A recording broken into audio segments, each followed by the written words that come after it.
shareholders of J.P. Morgan gather in Tampa today, pressures growing on bank CEO Jamie Dimon over the bank lost at least $2 billion in risky derivatives trading.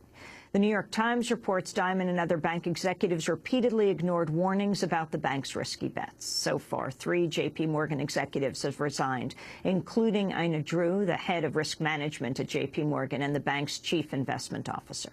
The loss has renewed calls for tougher regulation of Wall Street, with critics saying J.P. Morgan would have avoided the loss under regulations that it's opposed. Speaking to ABC's The View, President Obama said the J.P. Morgan crisis illustrates why Wall Street reform is essential. J.P. Morgan is one of the best managed banks there is. Jamie Dimon, the head of it, is one of the smartest bankers we got. And they still lost $2 billion in counting, precisely because they were making bets in these derivative markets. We don't know all the details yet. It's going to be investigated. But this is why we passed Wall Street reform. This is the best, or one of the best managed banks. Right. You could have a bank that isn't as strong, isn't as profitable, making those same bets, and we might have had to step in. And that's exactly why Wall Street reform is so important. Now, J.P. Morgan was among a number of large banks to lobby against the Volcker rule, which would prevent banks from certain kinds of risky trading. Speaking on NBC's Meet the Press, J.P. Morgan CEO Jamie Dimon says he expects increased scrutiny from regulators. We've had audit, legal, risk, compliance, some of our best people look into all of that. We know we were sloppy. We know we were stupid. We know there was bad judgment. We don't know if any of that's true yet. Now, of course, regulators should look at something like this. That's their job. So, we are totally open kimono with regulators, and they will come to their own conclusions. But we intend to fix it, learn from it, and be a better company when it's done. Yeah. To discuss the implications of this latest Wall Street crisis, we go to Kansas City to speak with William Black, white-collar criminologist, former senior financial regulator, author of The Best Way to Rob a Bank is to Own One. He's also associate professor of economics and law at the University of Missouri, Kansas City. William Black, welcome to Democracy Now! Can you please explain what happened at J.P. Morgan? Well, I can try. One of the things about this kind of derivatives is that it's extremely opaque, and we only have J.P. Morgan's side of the story at this point without any real investigation, and J.P. Morgan's story doesn't make a whole lot of sense. But here's what the story that they're telling is. They had about $15 billion in distressed European debt. As your listeners and viewers know, Europe has been in just a ton of trouble, and so those investments were losing all kinds of value. Now, the story, which again doesn't make a whole lot of sense, is that they decided to hedge this position. A hedge is something where you invest in a second asset that is supposed to offset losses that you suffer in the first asset. In this case, the first asset was that distressed European debt, and the second asset, the supposed hedge, was a derivative of a derivative. In this case, it was an index of credit default swaps, which are a form of derivative that blew up AIG.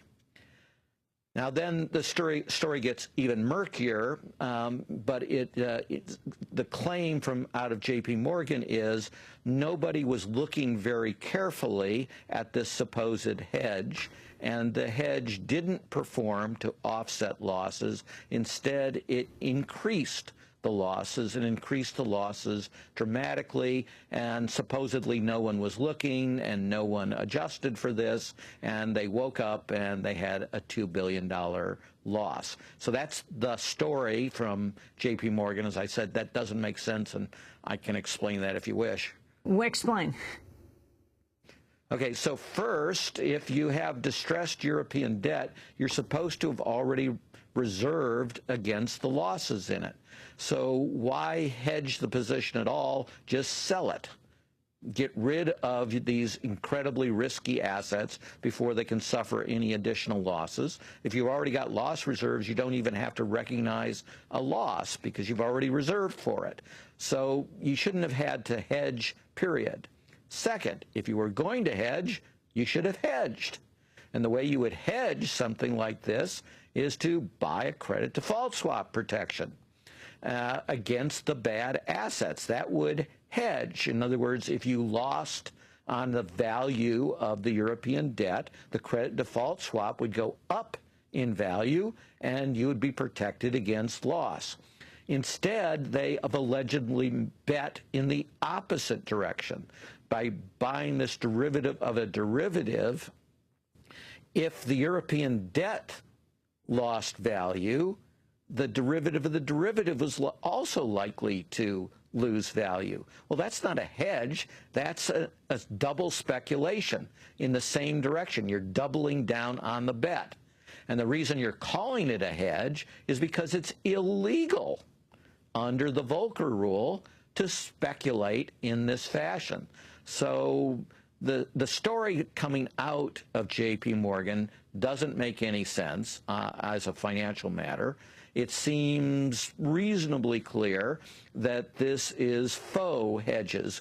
This is, to hedging like truthiness is to truth. So this is hedginess. Not really a hedge, but you call it a hedge to evade the law. I want to play more of what J.P. Morgan Chase Chair Jamie Dimon said this weekend on Meet the Press. We support getting rid of too big to fail. And it's very important that, and this is not going to even remotely, we're going to make money, we've got tons of capital, but we support too big to fail.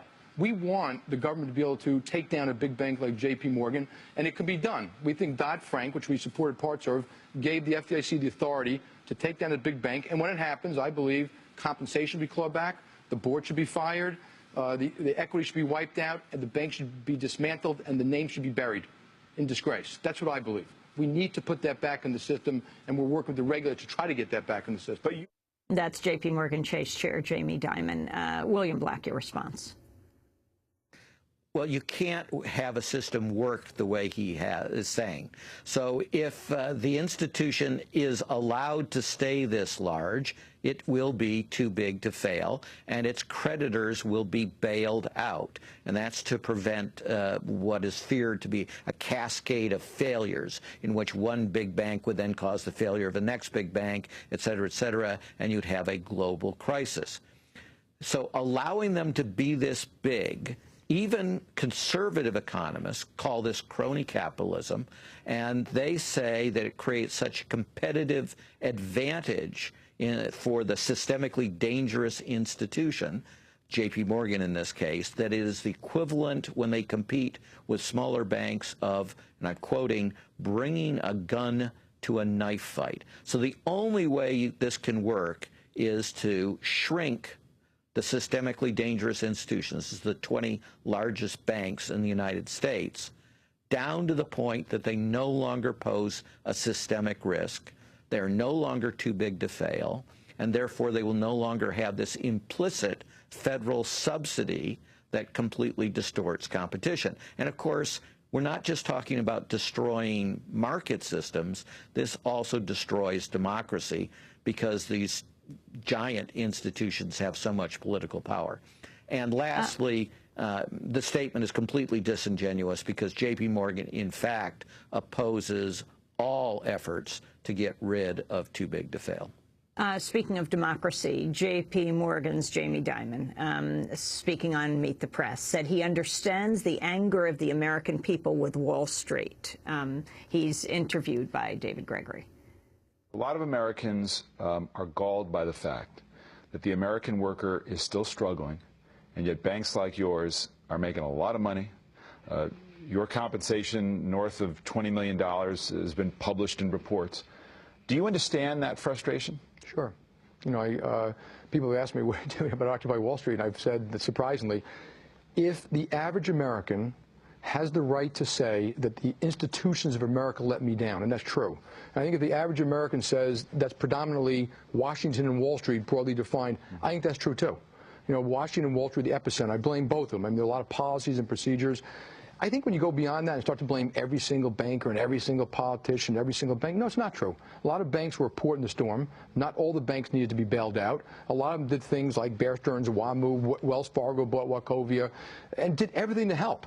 Financing cities, states, hospitals. So that should be recognized too. But I understand that frustration. I understand the frustration in equity. I think the world, we become a little more inequitable. I don't think it's a good long-term thing for society, and therefore I'm in favor of progressive taxation. You know, you can get into specifics exactly. The Buffett rule, for instance. I don't understand the Buffett rule exactly, but if you said more taxes on capital gains. Believe it or not, I think most people on Wall Street would be happy to pay, to have the Bush tax cut go away and pay higher capital gains if they thought it was part of a plan to fix everything. I do believe that. And that's why, in effect, attacking is not the right thing, because they're willing to do their part. Matter of fact, I think you should appeal to people's better nature and say, listen, you're well paid. You've benefited from this great country. We need you to give a little bit more for now to help lift the country up. So anyway, I do understand the anger. That's J.P. Morgan's Jamie Dimon. William Black, your response. Well, first, they didn't make the world better off by acquiring Bear Stearns and Washington Mutual. They made themselves even more powerful and made it even more impossible to have them fail, and therefore vastly increased their political and their economic power. The proof of the pudding is what the big banks actually did, and the big banks lobbied to create the Gramm-Leach-Bliley Act, which repealed Glass-Steagall. Glass-Steagall had worked brilliantly. It separated commerce and investment, and it would have prohibited and prevented the losses that J.P. Morgan just suffered. They also, the big banks, pushed the Commodities Future Modernization Act. And if that act had not been passed, we would have avoided much of the entire financial crisis that we just went through, and we might well have avoided the $2 billion loss that J.P. Morgan has just suffered. The big banks fought tooth and nail and continue to fight tooth and nail to destroy the Volcker Rule, which, again, if the Volcker Rule had been in place with real regulations, would have prevented this loss. The big banks also fought tooth and nail the requirement that derivatives, when they did invest in them, that they do so in a transparent way through a clearinghouse, which also would have prevented this $2 billion loss. But that rule is not in effect because J.P. Morgan led the effort to delay the adoption of these rules and to weaken these rules so much that they are completely unenforceable. Elizabeth Warren, who's running for Senate in Massachusetts, but was one of the shapers of the Consumer Financial Protection Bureau, has said Jamie Dimon should resign from his position as director of the New York Fed. Explain what that position is and why this is significant. Yeah. The Federal Reserve banks, there are 12 of them regionally, have as their directors overwhelmingly industry. So these are overwhelmingly executives from the banks that they're supposed to regulate. Most regulation in the Federal Reserve is done through the field, through these regional Federal Reserve banks. So Timothy Geithner was supposed to be the top regulator in New York in his role as president. But no real regulation occurs, of course, because you can't expect people to regulate their bosses. It doesn't work. Congress recognized this in a completely analogous situation. In 1989, in the FREA legislation to deal with the savings and loan crisis, it looked at the Federal Home Loan Bank system, which was set up in a parallel way to the Federal Reserve banks. And it said, this is an impossible conflict of interest. You cannot regulate your bosses. And so it removed all governmental authority from the Federal Home Loan Banks. The same thing desperately needs to be done in the Federal Reserve, where it is far more damaging because these are much bigger players and much more destructive players. I mean, what we haven't mentioned at this point is why there is a Volcker Rule. And there is a Volcker Rule because it was these derivative positions that caused the global financial crisis. They caused hundreds of billions of dollars of losses to the largest banks. That list of systemically dangerous institutions that Jamie Dimon went through that failed, they all failed large part because of these financial derivatives, what we call the green slime. So that's what brought down Fannie and Freddie and Lehman Brothers and Bear Stearns and Washington Mutual and Lehman, Merrill Lynch, and Wachovia. After those catastrophic disasters that caused the Great Recession, cost 6 million Americans their jobs directly, prevented another 5 to 8 million jobs from being created, helped lead to a global crisis called the Great Recession.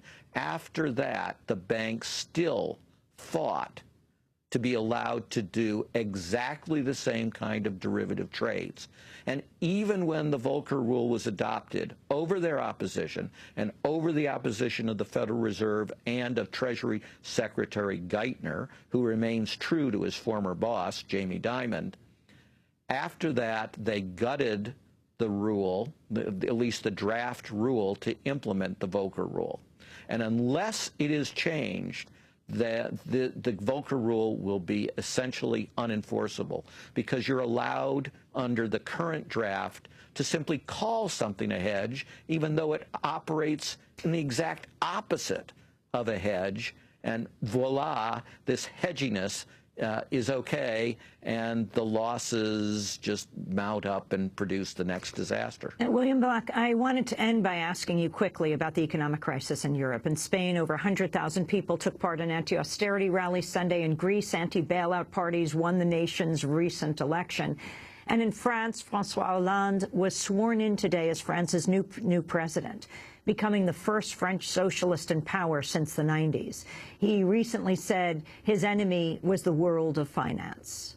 Mon véritable adversaire. Il n'a pas de nom. My real enemy doesn't have a name, or a face, or a party. He'll never run as president, and so he'll never be elected, although he does govern. Il gouverne. Cet adversaire. My enemy is the world of finance. That's François Hollande, France's new president. William Black, your final response. Finance is supposed to simply be a middleman to help the real economy.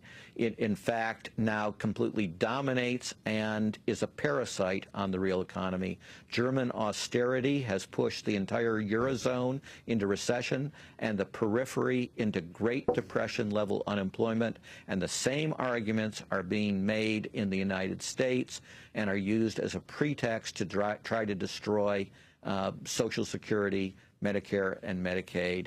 It is economically illiterate but politically attractive. Your assessment of President Obama versus President Bush? Well, less bad on this subject, but President Obama is also feels that he must politically say there's a vital need to balance the budget, which is to say to have austerity, even though he's looked at Europe and seen that the worst possible thing you can do in a Great Recession, or the attempted recovery from a Great Recession, is to start reducing the spending and such. And Obama needs to go back to what he originally proposed, which was brilliant. It was a Republican idea, revenue sharing. We all knew that the states and localities, unlike the federal government, cannot run significant deficits, and that there was going to be a financial holocaust that was going to reduce vital services and throw hundreds of thousands of public workers out of work when they were most needed, and exacerbate the Great Recession and dramatically slow the recovery. So the recovery bill, the stimulus bill that President Obama proposed, had that provision. The Blue Dog Democrats, the conservative Democrats, and the Republicans got together to kill that, and unfortunately the Obama administration didn't fight for it. Here's what we know. The Wall Street Journal just ran an op-ed saying, don't allow the federal government to help the states. That tells you that's what they're scared of. It would be economically brilliant. It would be politically brilliant to bring back the revenue sharing provisions, which are, after all, a Republican idea, and make the Republicans make the call that they want a financial holocaust throughout America, and they want us to slip back into a recession. William Black, I want to thank you for being with us, author of The Best Way to Rob a Bank is to Own One, Associate Professor of Economics and Law at the University of Missouri, Kansas City. Also a white-collar criminologist and former senior financial regulator. This is Democracy Now! Back in a minute.